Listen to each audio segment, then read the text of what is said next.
You are watching अपना वतन। अस्सलाम वालेकुम। अपना वतन में मैं हूँ आपकी host Najda Dar and welcome to our show immigration to Europe. आज इमरान, मैं देख रही हूँ कि आज आपकी जा भी रही हैं, मौसम भी बहुत अच्छा है। पहले तो ये बताएं आप किधर हैं, फिर डिस्कस करेंगे कि नॉर्वे में पाकिस्तानी पैरामेडिकल के हवाले से कौन से ऑप्शंस मौजूद हैं। आज हम उस पर थोड़ा सा फोकस करेंगे, but before that, where are you at the moment? जी, थैंक यू वेरी मच। ज़्यादा वक्त तो ऑब्वियसली यहाँ पे मेरा तो ट्रैवल में गुजरता है ओके। और चलते फिरते, इसलिए आपके साथ जो भी वीडियो शूट होती है वो चलते फिरते ही होती है। तो वेलकम। इस वक्त मैं कोपनहेगन, जो कैपिटल है डेनमार्क का, उसके right in the centre of the Copenhagen. Perfect. Perfect. जी परफेक्ट। इमरान, हम लोगों ने बड़ी डिस्कशंस की हैं और लोगों ने बड़ी उस पर फीडबैक भी दी है। कुछ लोगों की फीडबैक ये भी है कि हम उन ऑप्शंस को अपने कमेंट सेक्शन में भी लिखें, ताकि प्रोसेस क्या है स्टेप बाय स्टेप हम फॉलो करें, और ये भी हम लोगों की रिक्वेस्ट को जरूर पूरा करेंगे। Let's start the show with today's topic. ये नॉर्वे में पाकिस्तानी पैरामेडिकल स्टाफ के हवाले से कौन से ऑप्शंस मौजूद हैं, क्या प्रोसेस है, क्या उसको कैसे फिगर आउट किया जा सकता है। तो let's start with this question first. जी, ऑब्वियसली एक्चुअली डेनमार्क में, जैसे हमने डिस्कस किया कि डेनमार्क में जो है वो नर्सेस और डॉक्टर्स का जो है वो ऑथराइजेशन हो रही थी। हम्म। और नर्सेज के ऊपर चूंकि सैचुरेशन वहां पे बहुत ज्यादा हुई और उस पे फिर एक कैप लगने जा रहा है अक्टूबर में। सो इसलिए नर्सेज का अगर कोई प्लान कर रहा है नर्सेज के हवाले से, तो उनको इस हवाले से ये बाखबर होना चाहिए कि वो सोच समझ के इसको अप्लाई करें। ठीक है। जी इमरान, तो मुझे ये बताएं, वो जो पॉज है वो कितने टाइम के लिए लग रहा है, और उसके बाद क्या वो पॉज हट जाएगा कि नहीं हटेगा, या कब तक वो लगा रहेगा? Actually depend upon the saturation. अभी जो इसको एक्चुअली कैप हम कह सकते हैं, जो कैप ओके। लगाया उन्होंने, ओके। कि ये सैचुरेशन बहुत ज्यादा हो चुकी थी और यहाँ पे नर्सेज के लिए जो जॉब अपॉर्चुनिटीज हैं उसमें कुछ मुश्किलात हुई नर्सेज को इस हवाले से। हम्म। तो इसलिए वो कैप जो है वो अभी अक्टूबर में इसके ऊपर वो डिसाइड करेंगे। That is on the hmm. Table for discussion. लेकिन वो जो इनकी टेबल पे जो भी चीज जाती है वो अप्रूव ही होनी होती है, इतना हमें पता है। बिल्कुल। लेकिन इसके बरअक्स अगर हम नॉर्वे की बात करें, जैसा आपने शुरू में कहा, तो नॉर्वे में ये होता है कि नॉर्वे में ना सिर्फ डॉक्टर्स, नर्सेस, फार्मासिस्ट्स और फिजियोथेरेपिस्ट्स और इसके अलावा ऑप्टोमेट्रिस्ट, ये सब लोग जो हैं वहाँ पे ऑथराइजेशन के लिए अप्लाई कर सकते हैं और वहाँ पर जा भी सकते हैं। ठीक है। तो मुझे ये बताएं कि जैसे कि डेनमार्क में हमने बात की, एक रूल्स हैं, रेगुलेशन है वहाँ पे, वहाँ की गवर्नमेंट के कुछ पॉलिसीज हैं, वैसे नॉर्वे के भी होंगे। तो उसको ऑथराइजेशन का क्या प्रोसेस है, उसको किस किस मरहले से गुजरना पड़ेगा, क्या डॉक्यूमेंटेशंस हैं, उसके लिए जरा तफसील से अगर हम अपनी नाज़रीन को बताएं। जी ऑब्वियसली। असल में सबसे पहले, जैसे हमने डेनमार्क में भी इनका एक डिपार्टमेंट है ऑथराइजेशन के लिए, जो डैनिश पेशेंट सेफ्टी अथॉरिटी है। हम्म। हर कंट्री का अपना एक ऐसे एक डिपार्टमेंट होता है जो डॉक्यूमेंट्स की एवेल्युएशन करता है, असेसमेंट करता है। ओके। नॉर्वेजियन गवर्नमेंट का भी एक डिपार्टमेंट है जिसको हेल्थ डॉक्टरेट के नाम से नाम है उसका। वहां हम्म। पे बेसिकली आपने ऑथराइजेशन के लिए अप्लाई करना होता है। ठीक है। और वहाँ पे प्रोसीजर ये है कि सबसे पहले, अब डेनमार्क में जो है वो ये फ्री ऑफ कॉस्ट थी ऑथराइजेशन, लेकिन यहाँ पे ऑब्वियसली एक फी पे करनी पड़ती है जो ठीक। वेरीएट करती है। वो हेल्थ से ओके। Doctorate, okay. ठीक है। ओके। ये ये डिपार्टमेंट है, यहाँ पे आके इन्होंने जो है वो अपना प्रोसेस स्टार्ट करना है बेसिकली।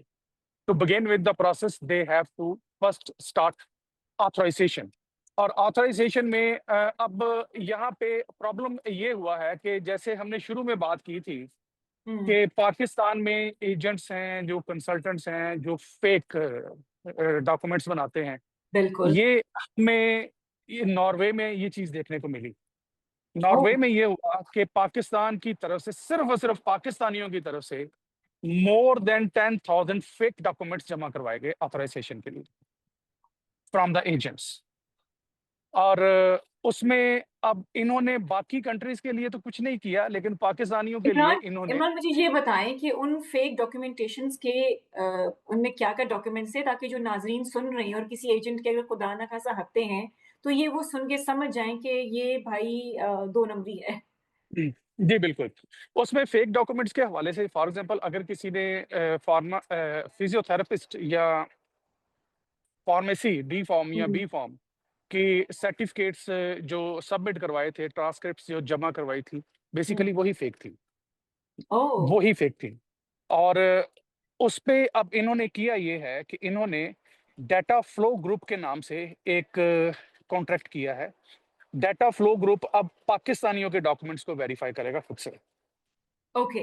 खुद से ओके। वेरीफाई करेगा, और उधर फिर इनको फीस पे करनी पड़ेगी एक डॉक्यूमेंट की, तकरीबन $100 पर डॉक्यूमेंट, जो इनको वेरिफिकेशन के लिए वहां पे डाटा फ्लो ग्रुप से डॉक्यूमेंट्स वेरीफाई करवाने पड़ेंगे। ओके। अब ओके। अब यहाँ से वेरीफाई हो जाएंगे, फिर ऑथराइजेशन डॉक्यूमेंट्स अगर जेन्युइन होते हैं तो हम्म। ऑब्वियसली अब नॉन जेन्युइन तो सोच भी नहीं सकते इस बिल्कुल। हवाले से। और अब अगर कोई जब नॉन जेन्युइन तरीका या इलीगल तरीका अपना रहा है, तो उसके लिए बहुत बड़ी वार्निंग है कि यहाँ पे आपको जगह नहीं मिलेगी। नहीं, बिल्कुल ही मिलेगी। उन्होंने वो दरवाजा ही बंद कर दिया है जिस चोर रास्ते से ये आते थे। बिल्कुल और बिल्कुल। इसके बाद जब ऑथराइजेशन हो जाती है, देन डेनमार्क में ये होता था कि एजुकेशन डॉक्टर्स के लिए और नर्सेज के लिए फ्री ऑफ कॉस्ट होती है। नॉर्वे में हम्म। नहीं है। नॉर्वे में इनको जो है वो फी पे करनी पड़ती है लैंग्वेज सीखने के लिए। और जैसे ही इनकी ऑथराइजेशन होती है, उसके फौरन बाद इन्होंने एडमिशन लेना होता है एक किसी भी यूनिवर्सिटी या स्कूल में या कॉलेज में लैंग्वेज को सीखने के लिए, और वो पाकिस्तान में बैठ के ही उसका एडमिशन करवाना पड़ता है। ठीक और है। जो है तकरीबन एक साल का कोर्स की फीस 10,000 से 16,000 नॉर्वेजियन क्राउन के बीच में होती है, जो उनको पाकिस्तान से पे करनी पड़ती है। फिर वहां से एडमिशन लेटर आ जाता है। अब आपके पास दो चीजें हो गई, एक हो गया इनके पास ऑथराइजेशन का लेटर, प्लस इनके पास एक एडमिशन लेटर आ गया। अब उसके बाद इनका थर्ड स्टेप ये होता है कि इन्होंने सेटलमेंट प्लान सबमिट करवाना होता है, जिसकी डेनमार्क में जरूरत नहीं होती लेकिन नॉर्वे में होती है। Okay. In that settlement case. Plan settlement plan ये होता है कि आपने पहले बताना है कि आपका हाउसिंग कॉन्ट्रैक्ट ऑलरेडी हो चुका हुआ है, आप यानी कहाँ आपको कोई जा रहे हाउस हैं। जॉब मिल रही है। जॉब की बात नहीं कर रहा, रहने की। रहने हाउसिंग की बात। कॉन्ट्रैक्ट। ठीक है जी। ठीक है। हाउसिंग कॉन्ट्रैक्ट में इनको जो है वो एड्रेस देना पड़ता है और कॉन्ट्रैक्ट शो करवाना पड़ता है कि मैं जब जाऊंगा नॉर्वे तो मैं इस जगह पे जाऊंगा। ठीक है। और जी हाँ। और ये थर्ड एक फॉर्मेलिटी है, and then fourth formality obviously is the bank statement, जो इनको प्रूव करना पड़ता है that I have sufficient funds to stay for the very first year in Norway. Imran, अगर मैं आपकी तमाम चीज़ों को देखूं, आपने बजट की बात की, आपने फाइनेंसिस की बात की, तो अगेन ये ऐसी डिग्रीज हैं कि ये वही लोग, उन लोगों के लिए ही तो हम क्लीन एंड क्लियर कम्युनिकेशन बना रहे हैं, जो जो रिसोर्सफुल हैं, जो दूसरे मुल्कों में एग्जैक्टली। जाके तालीम हासिल करना चाहते हैं, वहाँ पे जॉब्स करना चाहते हैं मेडिकल के शोबों से। बाकी हम मजीद अपनी आवाम को बताएंगे कि और कौन कौन से शोबे हैं यूरोप में जहाँ पे हम जा सकते हैं। So this is a very clear communication to everyone, जो ये कहता है कि आपको 2 लाख रुपया दें, सर मैं आपका वीजा लगा दूंगा। आप 3 लाख रुपया दें, डिग्री समेत पासपोर्ट भी दे दूंगा, वो वहां पे बिल्कुल भी एक्सेप्टेबल ही नहीं है। If you have got the money, if you have got the resources, that's the time आप अप्लाई कर सकते हैं। जी बिल्कुल ऐसे ही है। क्योंकि ये देखें, हमारे लिए ये बड़ी, this is so unfortunate for the Pakistani people कि उन्होंने ये डाटा फ्लो ग्रुप इंडियंस के लिए, नेपाली पीपल के लिए या बांग्लादेशी लोगों के लिए वो उन्होंने नहीं लगाया, उन्होंने सिर्फ पाकिस्तान के ऊपर लगाया। सैड। सैडली। क्योंकि पाकिस्तान में जो है वो एजेंट्स जो हैं वो कुछ भी बना सकते हैं, वो कुछ भी कर सकते हैं, लेकिन फेक चीज जो है वो कभी भी यूरोपियन सिस्टम को वो ज्यादा देर तक बेवकूफ नहीं वो बना डॉज सकते। नहीं कर सकती, बिल्कुल। या अच्छा, आप मुझे ये बताएं कि नॉर्वे में मेडिकल के अलावा और कौन से तरीके कार हैं, और मजीद क्या चीजें आपने अगेन बताई, शुरू में भी बताई आपने, थोड़ा सा मजीद इसको एम्फेसाइज करें, एलैबोरेट कर दें। जी हाँ, इसमें ऑब्वियसली जो एक यूनिवर्सल अपॉर्चुनिटी है वो तो स्टडी की है। स्टडी हम्म, में आप नॉर्वे में जो है अप्लाई कर सकते हैं। इसमें जो है वो पहले किसी एक ज़माने में यहाँ पे स्टडी फ्री हुआ करती थी। स्वीडन में स्टडी फ्री हुआ करती थी, डेनमार्क में स्टडी फ्री हुआ करती थी, ऑस्ट्रिया में स्टडी फ्री होती थी, जर्मनी में अभी भी कहीं कहीं फ्री है, लेकिन ओवरऑल अब वो भी पेड हो चुके हो गए हैं। बिल्कुल। और थाउजेंड्स ऑफ स्टूडेंट्स पाकिस्तान से इन सब कंट्रीज में गए, लेकिन this is also so unfortunate कि 20% स्टूडेंट्स यूनिवर्सिटी को अप्रोच करते थे और बाकी जो थे वो अपनी सेटिंग में यूरोप में डॉक्यूमेंट्स बनाने के हवाले से उसमें जुट जाते थे।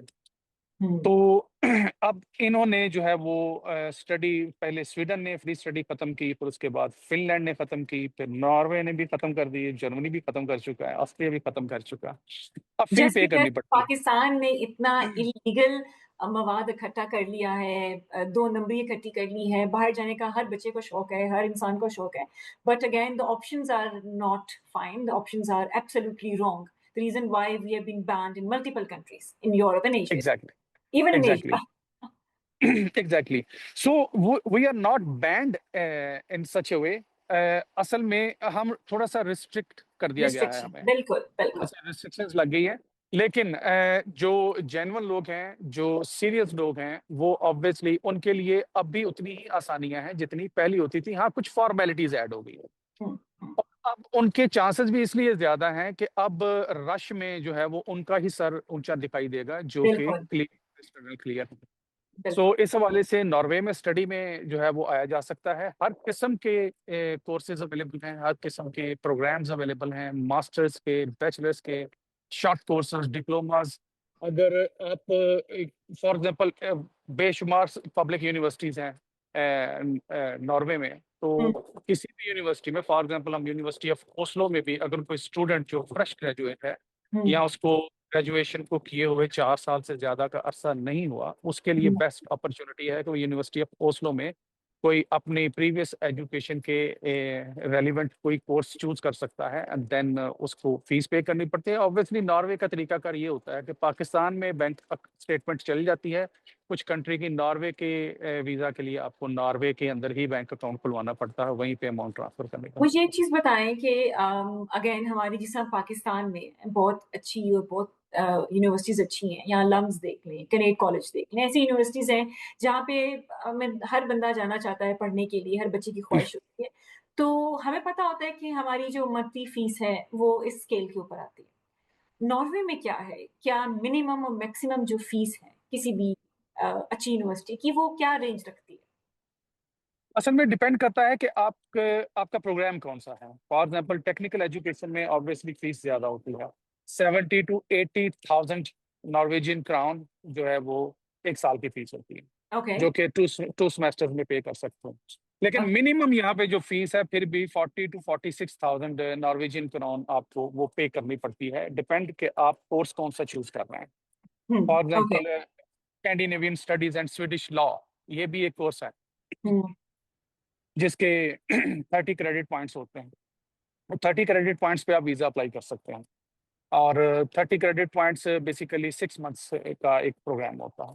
ठीक है। सो इस तरह के कोर्सेज, यूनिक कोर्सेज को अगर टच करें पाकिस्तानी स्टूडेंट्स, यूनिक कोर्सेज को, हम्म, तो उसमें वो उनके लिए चांसेस फिर ज्यादा हो जाते हैं। चांसेस ज्यादा हो जाते हैं।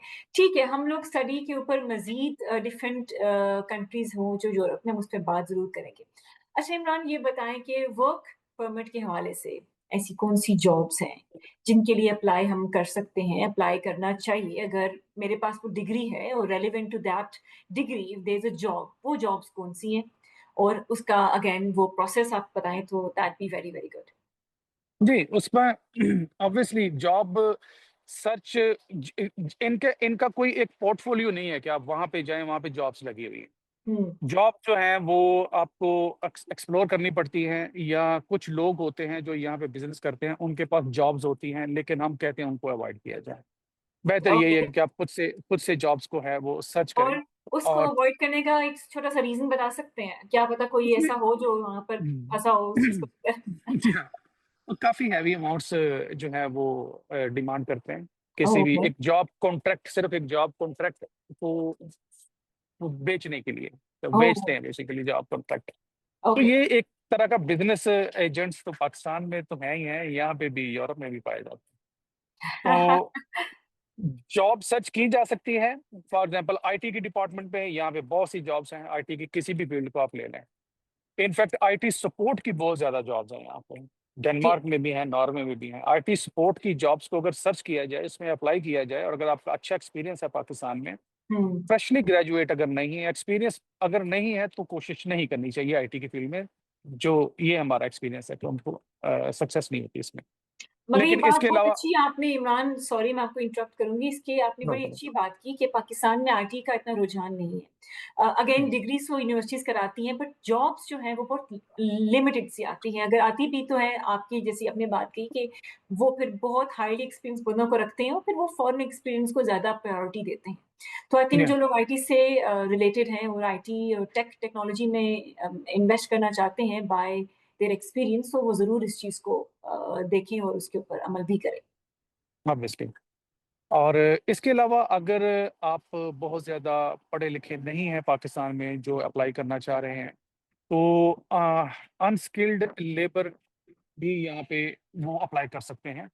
यहाँ ठीक है। पे बहुत बड़े बड़े वेयर हाउसेज होते हैं जहाँ पे जॉब्स निकलती हैं, but they have to find the jobs. आपको पोर्टल्स में जाना पड़ता है, मुख्तलिफ कंपनीज हैं, उन कंपनीज के पोर्टल्स में जाएं, वहाँ पे करियर का लिंक होता है, वहाँ पे जॉब अपॉर्चुनिटीज होती हैं, उनको उनसे राब्ता करना चाहिए।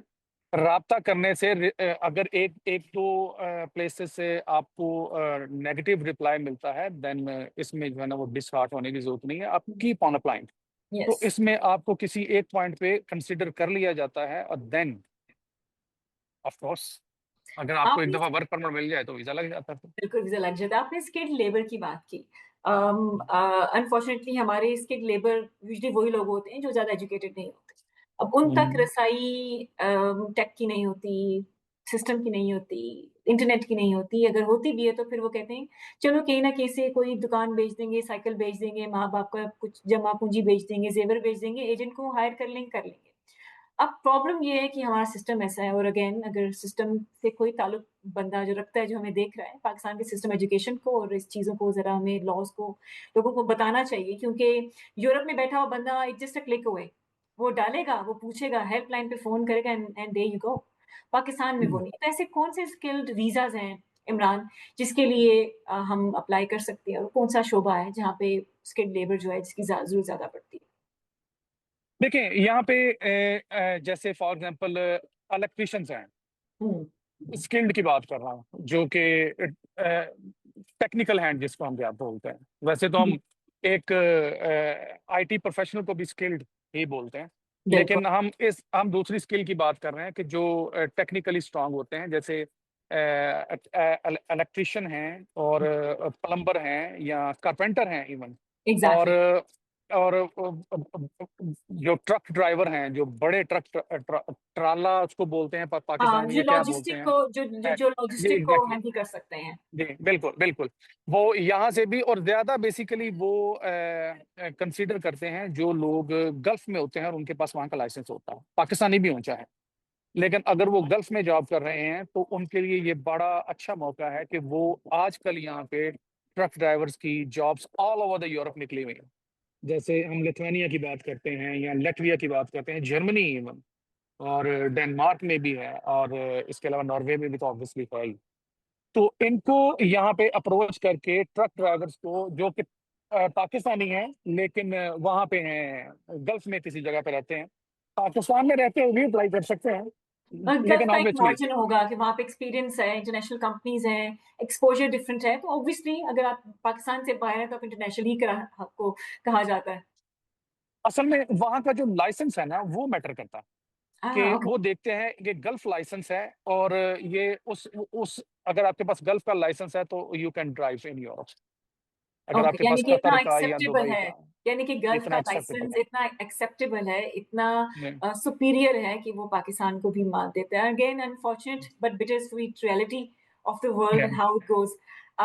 ठीक है इमरान, ये तो हमने आपसे जान लिया, और हम मजीद भी अपने नाजरीन से प्रॉमिस करते हैं कि इमरान से रिलेटेड जो भी इमिग्रेशन से रिलेटेड चीज़ें होंगी, इमरान उसको बड़े ही अच्छी ग्रिप रखते हैं और हम मज़ीद इसके ऊपर भी बात करेंगे। स्टडी वीज़ा कैसे लिया जा सकता है, वर्क परमिट यूरोप के कौन से मुल्कों में लिया जा सकता है, प्रोसेस क्या है। Imran, once again before we go, we would like to see a glimpse of a view, जो आप जहाँ पर हैं, किस ऐसी जगह पे खड़े हैं, हमारे नाज़रीन को ज़रूर दिखाएँ।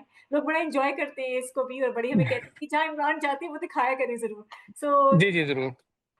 बिल्कुल। जी, ये जो है ये वुल हाउस प्लेस कहते हैं, डेनमार्क का डाउनटाउन है कोपेनहेगन का। और ओके। ये इसका व्यू है। ये बेसिकली सेंटर ऑफ कोपेनहेगन है। और यहाँ पे जो है वो काफ़ी लोगों का जो है वो चलना-फिरना चलता रहता है। ख़ासकर वीकेंड्स पे जो हुँ, है ये काफ़ी यहाँ पे लोग आपको चलते-फिरते भी नज़र आएँगे, एन्जॉय करते नज़र आते हैं। तो परफेक्ट, ये है जी छोटा-सा एक view perfect. Centre of Copenhagen. Perfect. और इस व्यू को दिखाने का मकसद एक ये भी होता है कि जब हम किसी मुल्क से इतने इन्फ्लुएंस होते हैं, देखें कितनी सफाई है। वहाँ पे आपको कचरा नज़र नहीं आएगा, डिसिप्लिन नज़र आएगा, कोई आपको तंग नहीं कर रहा।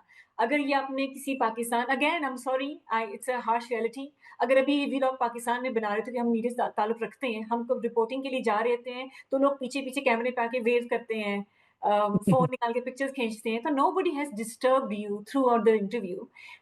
This is the one way to know कि जो वो मुल्क है, वो अपने काम से काम रखता है और उसको अगले के काम में टांग अड़ाने का कोई भी बिज़नेस नहीं है। ये ऐसे ही, बिल्कुल ऐसे ही है। Perfect. Once again Imran, thank you so much. इंशाल्लाह थैंक हम यू। अगले वीक फिर मिलेंगे आपसे। जहाँ पर भी आप होंगे, will come after you and will get the most out of you, ताकि हमारी जो अवाम है, इमिग्रेशन से रिलेटेड, वीज़ा से रिलेटेड, हम उसको गाइड कर सकें। नाज़रीन, आज के लिए इतना ही। अपनी फीडबैक ज़रूर दीजिएगा, अपना ख्याल रखिएगा। टिल देन फिर मिलते हैं। अल्लाह हाफ़िज़। अल्लाह हाफ़िज़।